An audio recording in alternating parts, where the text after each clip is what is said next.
Live video వీక్షిస్తున్నటువంటి వీక్షకులందరికీ నా యొక్క వందనాలండి.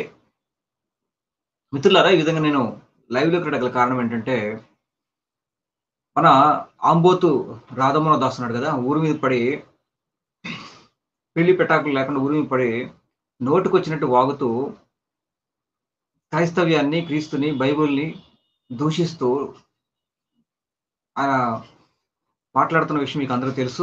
మనందరికి కూడా బాధ కలుగుతూ ఉంది. అయితే సరే, వీడిని పట్టించుకోవడం మానేద్దాం అని మనం అనుకున్నాం. కానీ దగ్గరుండి ఇలాంటి ఉన్మాదుల్ని, మత ఉన్మాదుల్ని కొంతమంది పెద్ద చేస్తున్నారండి. డబ్బులిచ్చి మరి కొన్ని పాపులర్ ఛానెల్స్‌లో ఇంటర్వ్యూలు చేపిస్తూ పదే పదే క్రైస్తవ్యాన్ని, అదేవిధంగా ముస్లిం వాళ్ళని కూడా దూషిస్తూ మాట్లాడుతూ ఉన్నాడు. సరే, వాడి మీద ఆల్రెడీ కేసులున్నప్పటికి గూడా మరి చట్టం అయితే ఆ విధంగా పనిచేయట్లేదండి. చట్టం అయితే పోలీస్ వ్యవస్థ పూర్తిగా ఇలాంటి వారి పట్ల నిర్లక్ష్యం వహిస్తడం వల్ల మాలాంటి వాళ్ళొచ్చి కనీసం వాడు వాగుతున్న దానికి జవాబు చెప్పాల్సిన పరిస్థితి అనేది వస్తుందండి. కాబట్టి ఈ వీడియోని చూస్తున్నటువంటి హైందవులు ఎవరైతే ఉన్నారో, మంచి హైందవులకు చెప్తున్న విషయం ఏంటంటే, ఈ వీడియోని దయచేసి మీరు చూడబాకండి. మంచి హైందవులకు చెప్తున్నాను. ఈ వీడియో దయచేసి చూడబాకండి. ఎందుకంటే ఈరోజు రాధామోహన్ దాస్ అనే వ్యక్తి యేసుక్రీస్తు వ్యభిచారం వల్ల పుట్టాడు అని చెప్పి ఆయన మాట్లాడుతూ ఒక ఇంటర్వ్యూలో మాట్లాడుతున్న దాన్ని బేస్ చేసుకొని యేసుక్రీస్తు వారి గురించి ఆ మాట ఏదైతే పలుకుతున్నాడో అది నిజం కాదని దాన్ని నిరూపిస్తూ బైబిల్ నుండి చక్కగా వివరిస్తూ, నిరూపిస్తూ అలాగే వ్యభిచారం వల్ల పుట్టిన వాళ్ళు ఎవరో చూపించదలిచారండి. ముఖ్యంగా అంటే వ్యభిచారం వల్ల అంటే పెళ్లి కాకుండా, అంటే భార్యాభర్తల సంబంధం గాకుండా వివాహేతర సంబంధాలు లేకపోతే వేరే పెళ్లి వ్యవస్థతో సంబంధం లేకుండా పుట్టిన వాళ్ళు ఎవరైతే ఉన్నారో మరి వాళ్ళంతా కూడా వ్యభిచార సంతతి అవుతారు గదా! అందులో భాగంగా వ్యాసుడు గురించినటువంటి జననం గురించి మాట్లాడతాను ఈరోజు. అలాగే కర్ణుడు గురించి మాట్లాడతాను. అలాగే బృహస్పతి చేసినటువంటి భరద్వాజుడు గురించి మాట్లాడతాను. అలాగే కృష్ణుడు పుట్టించినటువంటి ఒక వ్యక్తి గురించి మాట్లాడతాను. అలాగే ఇలాగా కొంతమంది వ్యక్తుల గురించి, అలాగే హనుమంతుడి గురించి కూడా నేను మాట్లాడదలిచానండి. కాబట్టి అంటే బైబిల్‌లో, పరిశుద్ధ గ్రంథం అంటే బైబిల్‌లో స్పష్టంగా యేసుక్రీస్తు వారు పరిశుద్ధుడు అని జెప్పి, ఆ మరియ తల్లి పరిశుద్ధురాలు అని జెప్పి మాట్లాడుతున్న సందర్భాలు బైబిల్‌లో స్పష్టంగా ఉన్నప్పటికి కూడా, ఈ గురుగింజ కింద నలుపు ఎరగదన్నట్లుగా వీళ్ళు వీళ్ళు నమ్ముతున్నటువంటి వాటిల్లో ఏముంది అనేది వీళ్ళకి తెలియకుండా నోటికొచ్చినట్టు మాట్లాడుతా ఉన్నారండి. కాబట్టి వీళ్ళకి బుద్ధి చెప్పడం కొరకు మాత్రమే, మతోన్మాదులకు బుద్ధి చెప్పడం కొరకు మాత్రమే ఈ వీడియో చేస్తున్నాను. వీడు వాగిన దాంట్లో ఒకసారి చూద్దాం. మళ్ళీ చూసిన తర్వాత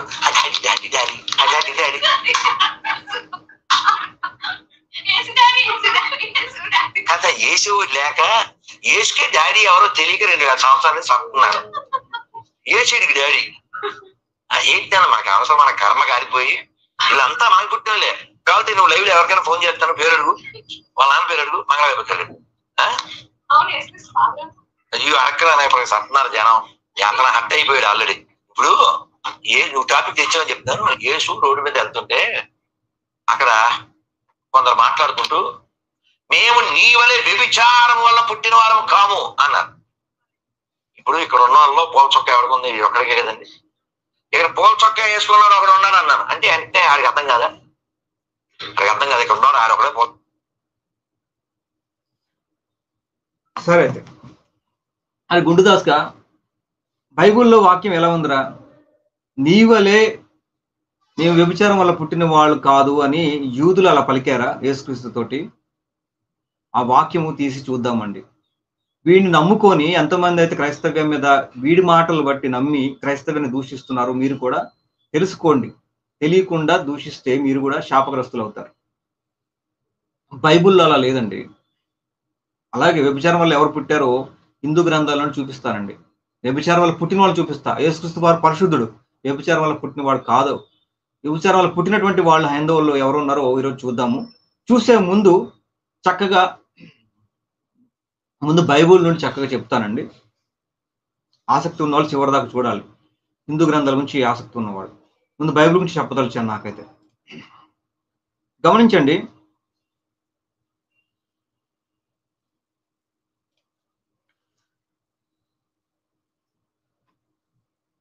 ఆ వాక్యం కనుక చూస్తే యోహాను సువార్త 8వ అధ్యాయం 41వ వచనం. మీరు మీ తండ్రి క్రియలే చేయుచున్నారని వారితో చెప్పాను. యేసుక్రీస్తు యూదులతో ఏమంటున్నాడంటే మీరు మీ తండ్రి క్రియలే చేస్తున్నారు అన్నాడు. యేసుక్రీస్తు వారు వారిని ప్రశ్నిస్తున్నాడు. మీరు మీ తండ్రి క్రియలే చేస్తున్నారని యేసుక్రీస్తు వారు యూదుల్ని ప్రశ్నిస్తున్నాడు. యేసుక్రీస్తు వారిని యూదులు మాట్లాడటం కాదురా బాబు, యేసుక్రీస్తు వారే యూదుల్ని ప్రశ్నిస్తున్నాడు. మీరు మీ తండ్రి క్రియలనే చేస్తున్నారని వారితో చెప్పాను. అందుకు వారు మేము వ్యభిచారం వల్ల పుట్టిన వారం కాము, దేవుడు ఒక్కడే మా తండ్రి అని చెప్పారు. ఆన్సర్ చెప్పారు. ఇక్కడ యేసుక్రీస్తు వారిని వాళ్ళు తప్పుగా మాట్లాడటం కాదు కానీ ఆన్సర్ చెప్తున్నారు. ఇక్కడ కాన్సెప్ట్ లో అరే గుండుదాస్కా నువ్వు చెప్పేది విను, ఇక్కడ మేము వ్యభిచారం వల్ల పుట్టిన వారం కాదు అని చెప్పి అన్నదాన్ని నువ్వు ఏం మాట్లాడేవరా? మేము నీ వలే వ్యభిచారం వల్ల పుట్టిన వారు కాదని మాట ఎందుకు కల్పించావు?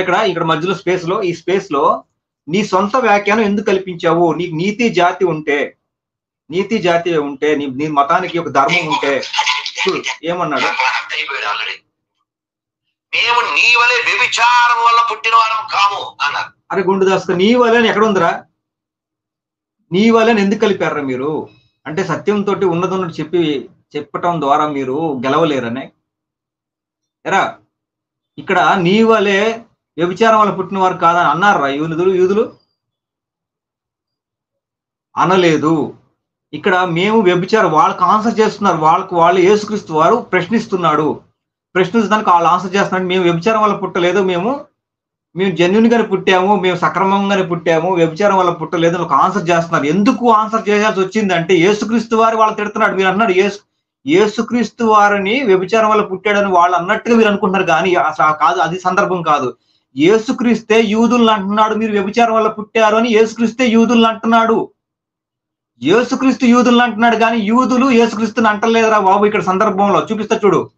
తర్వాత అదే యోహాను సువార్త 8వ అధ్యాయం 44వ వచనం చూస్తే మీరు మీ తండ్రి యొక్క అపవాది అనగా సాతాను సంబంధులు. యూదుల తండ్రి ఎవరంట? అక్కడ యేసుక్రీస్తు వారిని తిడుతున్నటువంటి వాళ్ళు యేసుక్రీస్తు వారిని నమ్మనటువంటి యూదులు ఏమంటున్నాడంటే మీరు మీ తండ్రి యొక్క అపవాది అనగా సాతాను సంబంధులు. మీ తండ్రి యొక్క అపవాది అంటే మీ తండ్రి సాతాను. మీ తండ్రి సాతాను అంటే అప్పుడు వాళ్ళు మా తండ్రి సాతాను కాదు, మా తండ్రి అబ్రహాము, మీ వ్యభిచారం వల్ల పుట్టలేదు అని చెప్పిన సందర్భం. ఇక్కడ వ్యభిచారం వల్ల పుట్టిన వాళ్ళు మీరు అని చెప్పి అనేది యేసుక్రీస్తు వారు యూదులు అంటున్న సందర్భం. అది యేసుక్రీస్తు వారిని యూదులు అంటున్న సందర్భం కాదురా గుండుదాస్క. చూడు, మీ తండ్రి దురాశలు నెరవేర్చగోరుచున్నారు. ఆది నుండి వాడు నరహంతకుడు అయ్యుండి సత్యమందు నిలిచిన వాడు కాదు. అపవాది నరహంతకుడు అండి. యెహోవా చంపాడంటారు, కాదండి.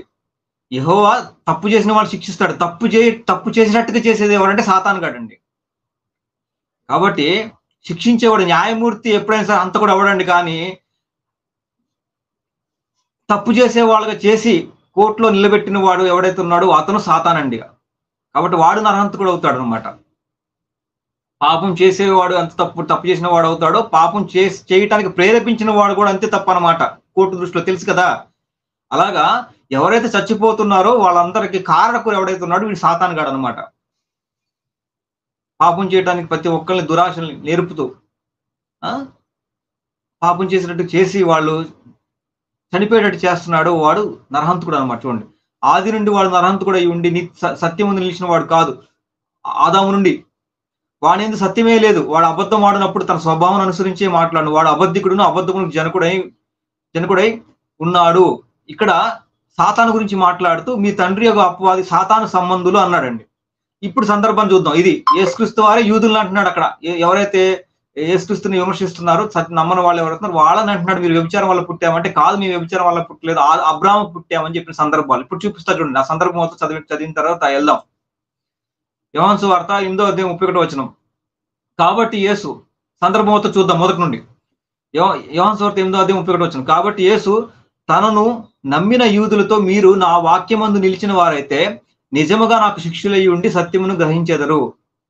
అప్పుడు సత్యము మిమ్మల్ని స్వతంత్రులుగా చేయునని చెప్పగా యేసుక్రీస్తు అంటున్నాడు, ఎవరైతే యూదుల మాటలు వింటున్నారో వాళ్ళు నమ్ముతున్నారు, ఎవరైతే వాళ్ళని ఏమంటున్నాడంటే మీరు నా వాక్యమందు నిలిచిన వాళ్ళైతే నేను చెప్పినట్టుగా నడుచుకుంటే గనక ఖచ్చితంగా మీరు సత్యములో ఉంటారు, సత్యము మిమ్మల్ని స్వతంత్రులుగా చేస్తుంది. అంటే మీరు బానిసత్వంలో ఉన్నారు, పాపం అనే బానిసత్వంలో ఉన్నారు, దాన్ని విడుదల పొందుకుంటారు సత్యంలోకి వస్తే గనక అని చెప్పిన సందర్భం. అప్పుడు యూదులు ఏమన్నారు చూడండి, యూదులు మేము అబ్రహాము సంతానము, మేము మేము ఎన్నడూను ఎవనికి దాసుడై ఉండలేదు, దాసులమై ఉండలేదే. మీరు స్వతంత్రులుగా చేయబడుదురని ఎలా చెప్పుచున్నామని.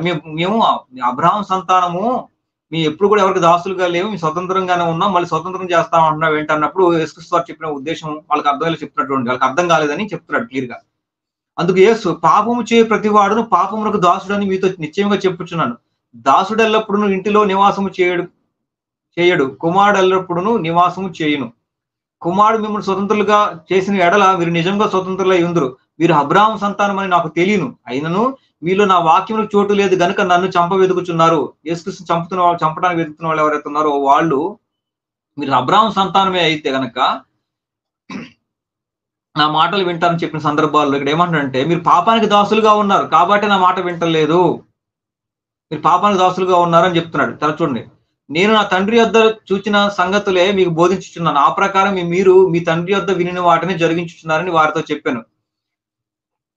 యేసుక్రీస్తు ఏమంటున్నాడంటే, నా తండ్రి ఎవరైతే యెహోవా తండ్రి ఎవరుతున్నారో ఆయన చెప్పిన సంగతులు మీకు చెప్తున్నాను, అయితే ఆ ప్రకారం మీరు మీ తండ్రి వద్ద వినిన వాటిని జరిగించున్నారండి. సాతాను యొక్క సంగతులే మీరు జరిగిస్తున్నారు అంటున్నాడు. అందుకు వారు ఆయనతో, మా తండ్రి అబ్రహాం అనిది.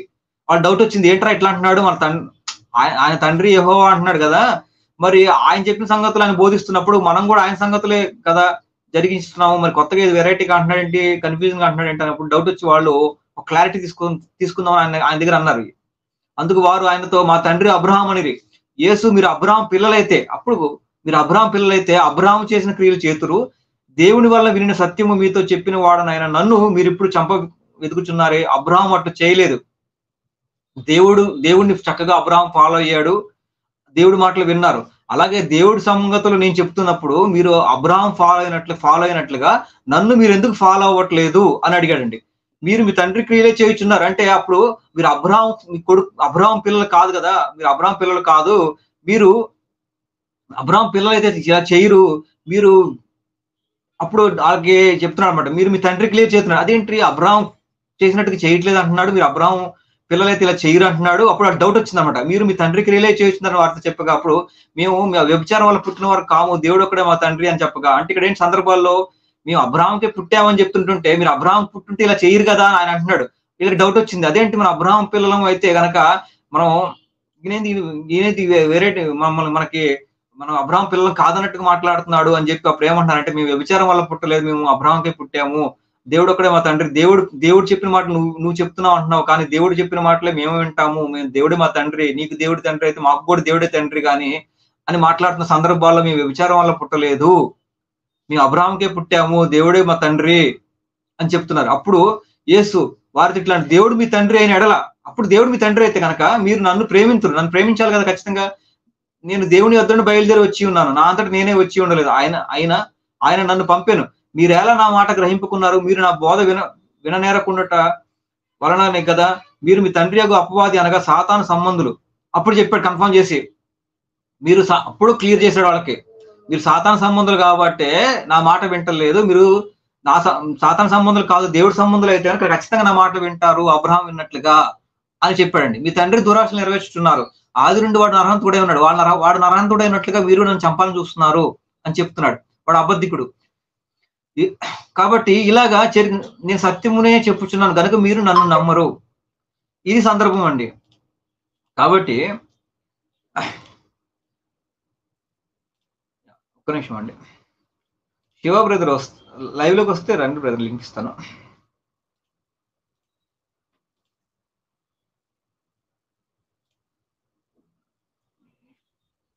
శివ బ్రదర్ కామెంట్స్ లో లింక్ ఇచ్చాను, Shiva servant of Jesus brother already counter చేశాడు రాధామోహన్ దాస్ కి, దాన్ని కొంచెం బాగా డెప్త్ గా చేద్దామని నేను తీసుకున్నాను ఆ వీడియోని. శివ బ్రదర్ లింక్ ఇచ్చాను, వీలైతే రండి. అయితే ఇక్కడ సందర్భాల్లో యేసుక్రీస్తు వారు, నేను దేవుడి మాటలు బోధిస్తున్నా, అబ్రహాము దేవుడి మాటలు విన్నట్టుగా మీరు కూడా వినాలి కదా, మీరు అబ్రహాం పిల్లలు కాదు కాబట్టి నా మాట వింటలేదు, దేవుడి మాటలు నేను చెప్తున్నాను మీకు అని చెప్తే, లేదు మేము అబ్రహాం పిల్లలేమే అని చెప్తే, మీరు అబ్రహాం పిల్లలు కాదు అని యేసుక్రీస్తు అంటున్నప్పుడు, అప్పుడు మేము అబ్రహాం పిల్లలమే, మేము దేవుడు వ్యభిచారం వల్ల పుట్టలేదని, మేము వేరే వాళ్ళకి పుట్టలేదు, అబ్రహాం ద్వారా పుట్టాము అని చెప్పి వాళ్ళు మాట్లాడుతుంటే, లేదు మీరు వ్యభిచారం వల్లే పుట్టారా బాబు, ఎందుకంటే మీరు సాతాను ఎట్లయితే చంపాలని చూస్తున్నాడు అలాగే మీరు కూడా సాతాను పిల్లలు కాబట్టి అలా చంపాలని చూస్తున్నారు అని చెప్పిన సందర్భం అన్నమాట, మీకు అర్థమయ్యే భాషలో చెప్పాలంటే. కాబట్టి ఇక్కడ యేసుక్రీస్తు వారే వాళ్ళ మీద నింద ఆరోపణ చేస్తున్నాడు తప్ప యేసుక్రీస్తు వారి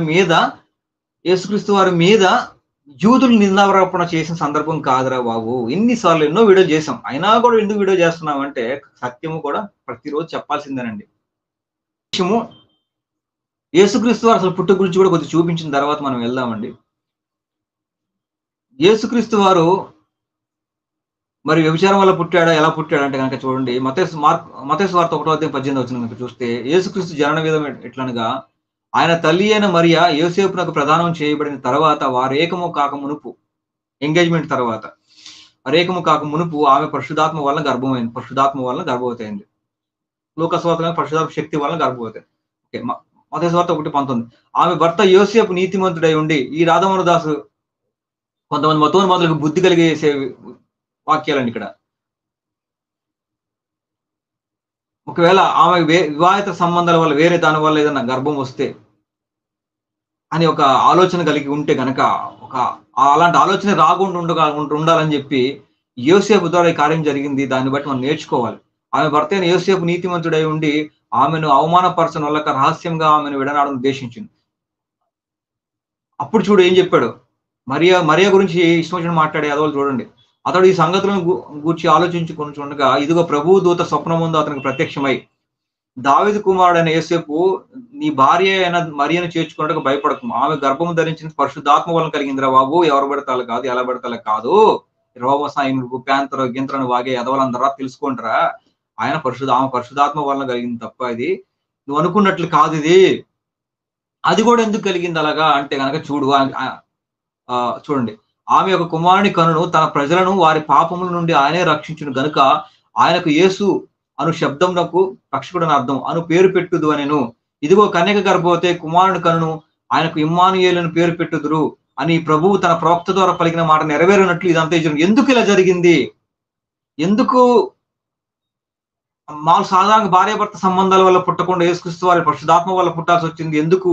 నువ్వు ఇంకా డౌట్ పడవక, ఆమె మంచి ఆమె, నువ్వు ఆమె చేర్చుకోవటానికి ఎటువంటి డౌట్ పడవాక. అలాగే ఎందుకు ఇలా జరిగిందో కూడా ఒక ఎక్స్ప్లెనేషన్ ఇస్తున్నాడు. ఇది ఒక ప్రవచనం, యెషయా గ్రంథంలో ఉన్నటువంటి ప్రవచనం ప్రకారంగా కన్యక గర్భానికి పుట్టాలి కాబట్టి ఆ ప్రవచనం ప్రకారంగా ఇలా జరిగింది.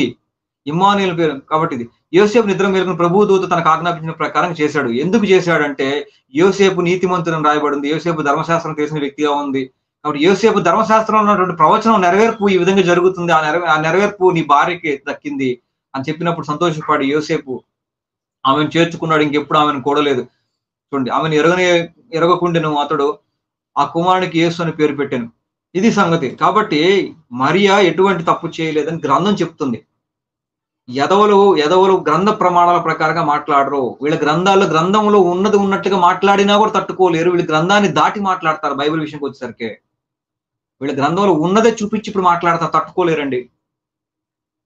ఇప్పుడు వీళ్ళ గ్రంథాల్లో ఉన్నదే చూపిస్తే మాట్లాడితే తట్టుకోలేరు. బైబిల్ విషయంకి వచ్చేసరికి గ్రంథంలో లేనిది మాట్లాడతారు. నీ వలన మేము వ్యభిచారం పుట్టలేదని చెప్పి యూదులు అన్నట్టుగా మాట్లాడారు. నీ వలన ఎవడు కల్పించాడరా నువ్వు ఇక్కడ? లేనిది ఎందుకు కలుపుతున్నారా? బైబిల్ విషయంకి వచ్చేసరికి బైబిల్లో స్పష్టంగా చెప్తుంది, మరియా ప్రవచన రీతిగా ఇలా జరిగింది, ఆమె ఏ తప్పు చేయలేదు, ఆమెను చేర్చుకో మనకు దూతే ఆమె వచ్చి చెప్పింది రా బాబు. అక్కడ యోసేపు ప్రవచనాలు నమ్మాడు, ధర్మశాస్త్రాన్ని నమ్మాడు, ధర్మశాస్త్రాన్ని పాటించే వ్యక్తిగా దాన్ని విశ్వసించాడు, చేర్చుకున్నాడు. కాబట్టి క్లారిటీ దూత ఇస్తుంది అక్కడ ఆ నీతిమంతురాలని. కాబట్టి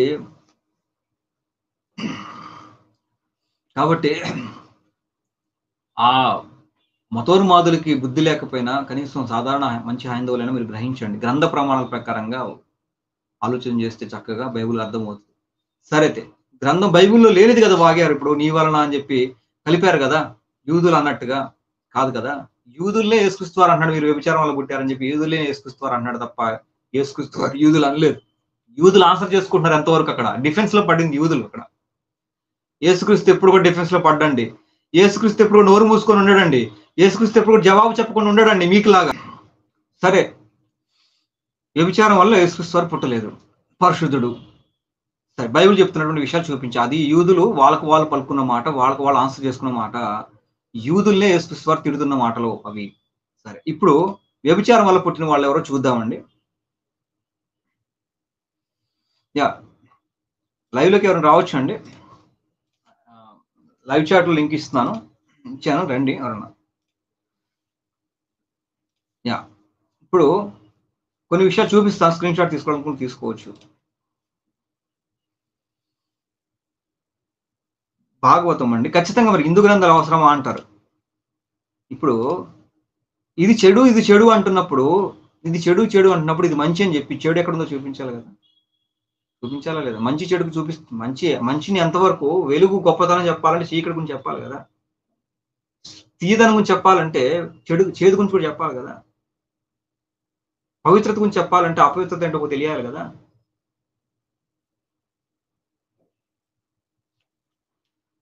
చూపిస్తాను చూడండి.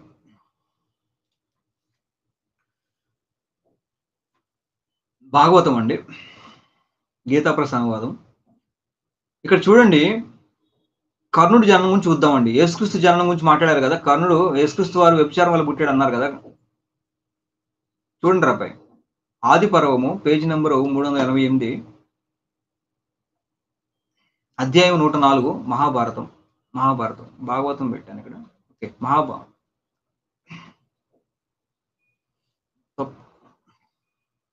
ఓకే,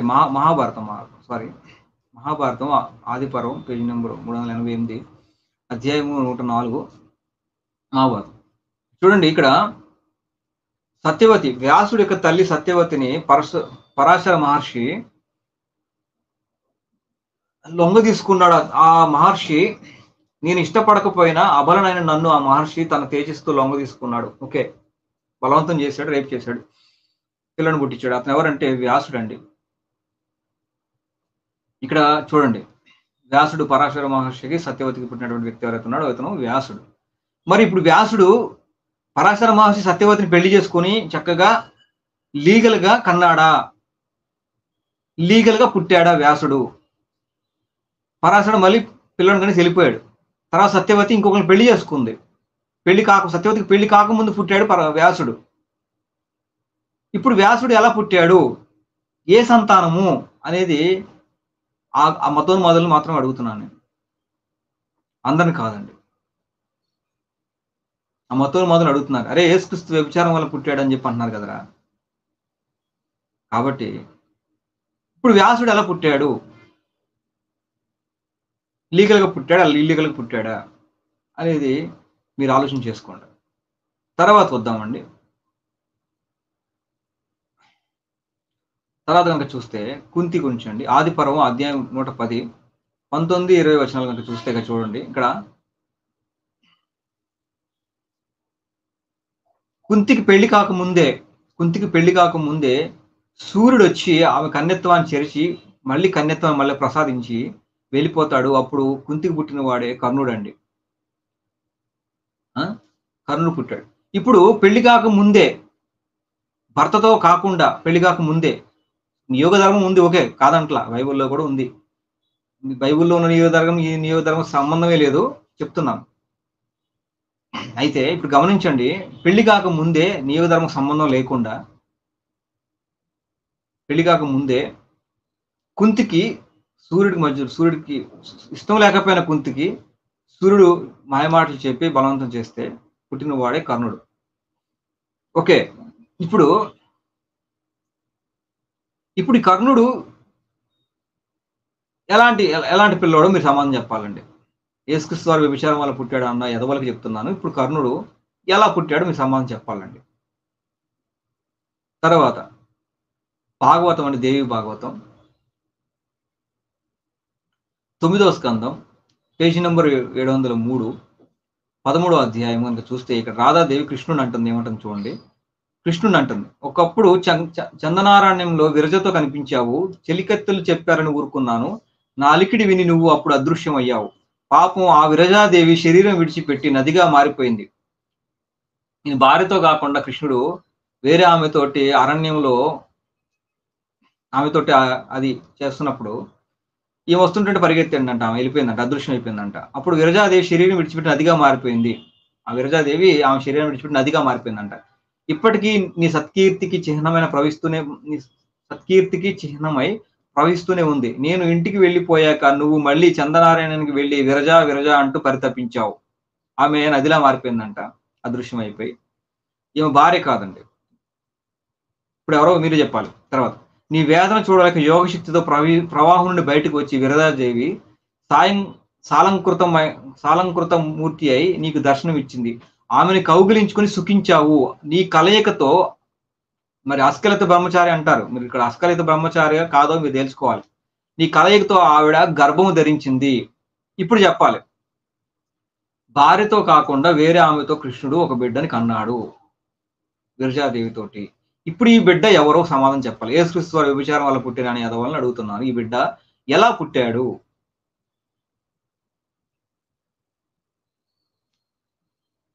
తర్వాత భాగవతం అండి, గీతా ప్రసంగం 9వ స్కందం అధ్యాయం 20 భరద్వాజుడి జన్మం గురించి. ఇక్కడ చూడండి.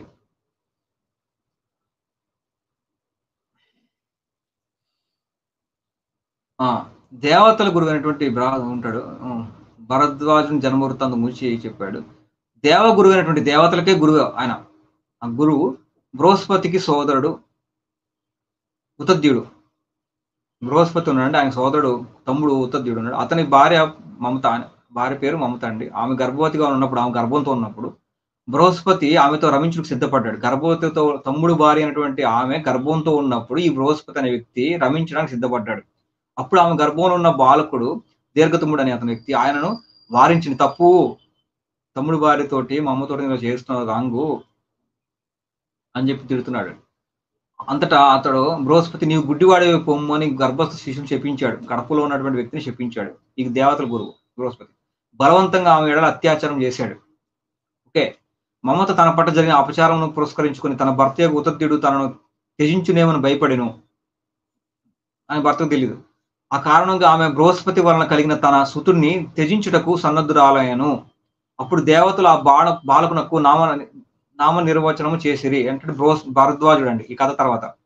అంటే ఇక్కడ భర్తతో కాకుండా భర్త యొక్క అన్నతోటి, అన్న రేపు చేయబట్టి పుట్టినటువంటి కొడుకు ఒక అతను ఉన్నాడు, అతనే భరద్వాజుడు. ఇప్పుడు ఈ భరద్వాజుడు ఎలా పుట్టాడు, ఎలాంటి సంతానం, సమాధానం చెప్పాలి. తర్వాత రామాయణం అండి. రామాయణం కనుక చూస్తే గీతా ప్రశ్న నుండి వస్తున్నాను.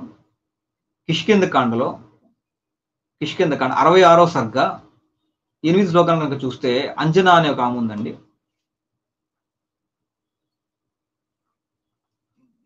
హనుమంతుడి యొక్క తల్లి అంజనా అనే ఉంది. ఓకే, ఈ అంజనా అనే ఆమెని ఏం జరిగిందో చూద్దాం. అంజనా ఆమె పర్వతం మీద వివరిస్తూ ఉంది. ఆ విశాలాక్షి ధరించిన పచ్చని వస్త్రము ఎర్రని అంచులతో తలతల ఆడుతున్న ఆమె డ్రెస్ గురించి చెప్తా ఉన్నారు, ఆమె వేసిన చీర గురించి. ఇంతలో వాయుదేవుడు ఆమె వస్త్రమును తిన్నగా అపహరించుకొని పోయాడు. వాయుదేవుడు వేరే ఆమె భర్త అన్నమాట. వేరే ఆయన భార్య యొక్క ఆమె వస్త్రాలని ఎత్తుకొని పోయాడు వాయుదేవుడు. ఆమె చక్కని ఉరుములు అంటే ఇవి తన సౌభాగ్యం, మనోహరమైన విశాలమైన నితమైన సన్నని నడుము, పేరు మోసం, ఇవన్నీ ఆమె అందం వివరించారండి ఇక్కడ. తర్వాత పిదప అతడు పూర్తిగా కామ వికారములకు లోనై, ఎవరో వాయుదేవుడు, ఆ పూజ్యురాలి యందు మరలు గొనిన వాడై తన దీర్ఘమైన బాహులతో ఆమెను కౌగిలించుకొనెను.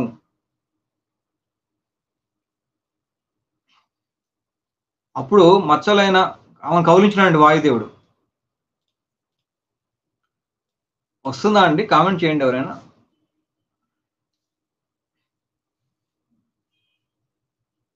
ఓకే, వాయుదేవుడు ఏం చేశాడంటే అంజనా యొక్క బట్టలో ఎత్తుకుపోయాడండి. తర్వాత ఆమెను కౌగిలించుకున్నాడు. అప్పుడు మచ్చలేని ప్రవర్తన గల అంజన జరిగిన సంఘటన విభ్రాంతురై, నేను పతివ్రతను నా సౌశీల్యమును భంగపరచుటకు పూనుకొనిన వీడు ఎవడు అని పలికెను. ఆ మాటలు విని వెంటనే వాయుదేవుడు ఇట్లా నేను, ఓ సుందరి, నిన్ను ఏమీ బాధింపను, నేను కౌగిలించుకున్నప్పటికీ నిన్ను మానసికంగా మాత్రమే పొంది తిని. ఆయన కౌగిలించేసుకుని ఫీల్ అయిపోయాడంట. కాబట్టి నేనేం చేయలేదు కదా అంటున్నాడు. పూజ్యురాలు నీకు ఎట్టి కలంకం అంటదు కనుక భయపడవలసింది ఏం లేదు. మహాపరాక్రమశాలి బుద్ధి సంపన్నుడు అయిన సుతుడు నీకు కలుగును, అతడు ఇలాగని చెప్పాడండి. నా అంతటి వాడవుతాడు, అందుకే వాయుపుత్ర అంటారు కదా. అందుకే ఇక్కడ చూడండి, అతను ఎవరు ఎట్లా పుట్టాడంటే తర్వాత కౌగిలించుకుని వెళ్ళిపోయాడండి. తర్వాత కౌలించుకుని వెళ్ళిపోయిన తర్వాత వాయువు, తర్వాత హనుమంతుడు జన్మిస్తాడు. వానర శ్రేష్ఠుడు నీకు జన్మించాను, అతనే హనుమంతుడు లేకపోతే ఆంజనేయుడు అంటారు. ఇప్పుడు భర్తతో కాకుండా వాయుదేవత పుట్టాడు ఇతను. మరి మేము కూడా ఇలా పలకొచ్చా యేసుక్రీస్తు వారు తిట్టినట్టుగా మీరు? ఇది రామాయణంలో ఉందండి. తర్వాత శివపురాణంలో ఏముందో చూద్దామండి. సంపూర్ణ శివ మహాపురాణం కనుక చూస్తే ఇక్కడ శతరుద్ర సంహిత హనుమంతుడు శతరుద్ర సంహిత 20వ అధ్యాయం అండి.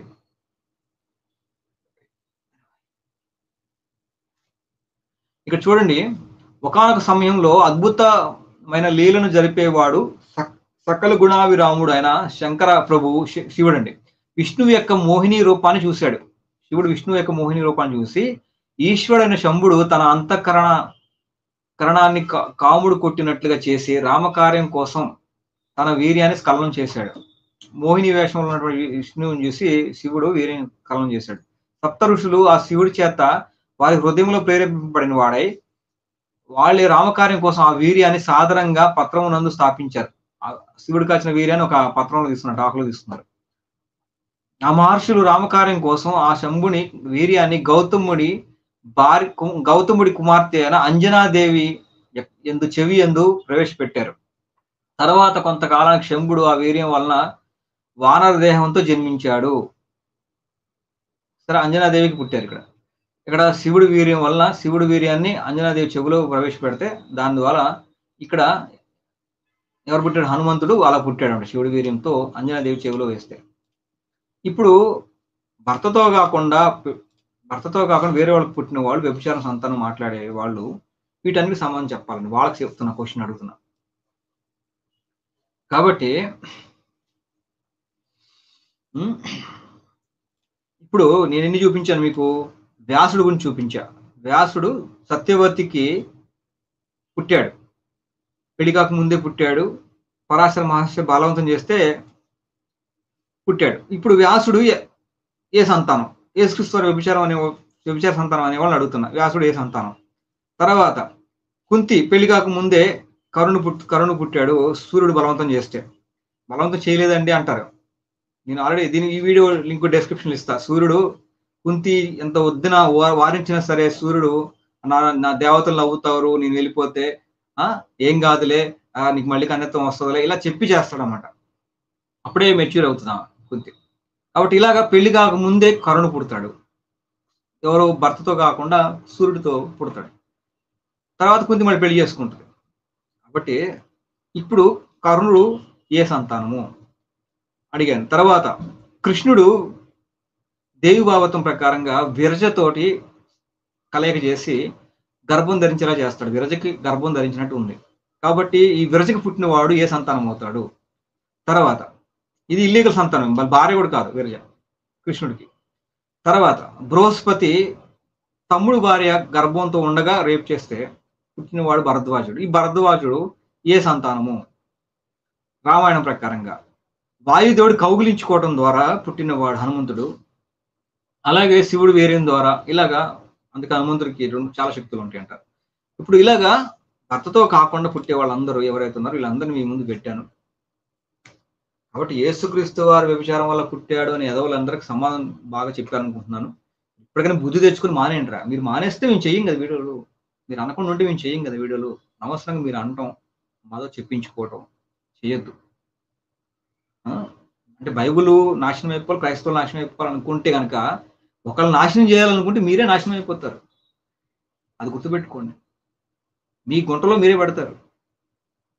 ఇలాంటి వాళ్ళు ఎంతో మంది వచ్చి ఏదో చేయాలని చూస్తే క్రైస్తవం ఎక్కడ ఆగలేదు. క్రైస్తవం మొదలైన కాడ నుండి ఎంతో మంది వచ్చి ఏదో చేద్దాం చూస్తే ఇలాగే నాశనం అయిపోయారు. ఇలాగే అపాలజిటిక్స్ వాళ్ళు ముందుకు వస్తే ఇలాగే నాశనం అయిపోతారు అనమాట.